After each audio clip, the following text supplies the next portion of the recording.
இன்னைக்கு நிறைய குழந்தைகளுக்கு அலர்ஜி வருது, ஆஸ்மா வருது, தும்மல் வருது, அடிக்கடி சளி பிடிக்குது, இதெல்லாம் சொல்றாங்க. இதுக்கு பல காரணங்கள் இருக்கு. ஒன் ஆஃப் தி காரணம் வந்து நம்ம உபயோகிக்கிற பால். இன்னைக்கு எல்லாமே வந்து பேக்கெட் பால்லாம் நம்ம வாங்கிக்கிற போது, ஈவன் வீடுகள்ல இருந்து வாங்குறது கலப்படம் நிறைய பண்றாங்க பால்ல. அதுல பல கலப்படம் மட்டும் ஒரு ப்ராப்ளம் இல்லை.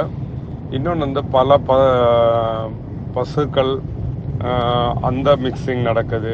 எருமை பாலை மிக்ஸ் பண்ணுறாங்க. ஆட்டுப்பால் பின்ன மிக்ஸ் பண்ண மாட்டாங்க, ஏன்னா அது காஸ்ட்லிங்கிறனால.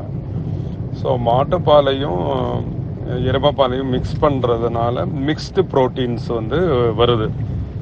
அந்த மிக்ஸ்டு ப்ரோட்டீன் வந்து நம்ம இன்டெஸ்டைனில் இருக்கிற இம்யூன் செல்ஸ் வந்து அது வந்து ஏதோ புது கிருமி போல இருக்குது அப்படின்னு நினச்சி ஆன்டிபாடிஸ் ஆர் இம்யூன் ரியாக்ஷன் பண்ணுறதுனால தான் இந்த அலர்ஜி வருது.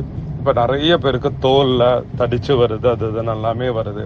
எல்லாத்துக்குமே வந்து டாக்டர்ஸ்ட்ட போனால் skin rashes, skin allergy, food allergy or ஏதோ வைரஸ் அப்படின்லாம் சொல்லிடுவாங்க.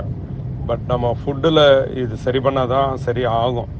நம்ம இந்த மாதிரி சொல்லிட்டு யூனிஃபைல என்ன ஆயிருக்குன்னா, கொஞ்ச நாள் பால் சாப்பிட்றதில்ல நிறுத்தியாச்சுன்னா அப்புறம் சரி ஆயிடுது. அதுக்கப்புறம் திருப்பி பால் சாப்பிட்டா திருப்பி வருது. ஆனால் சுத்தமான பசும்பாடு, அதான் நாட்டு பசுமாடோட பால் வந்து சாப்பிட்டாச்சுன்னா திருப்பி அலர்ஜி வர்றதில்லை.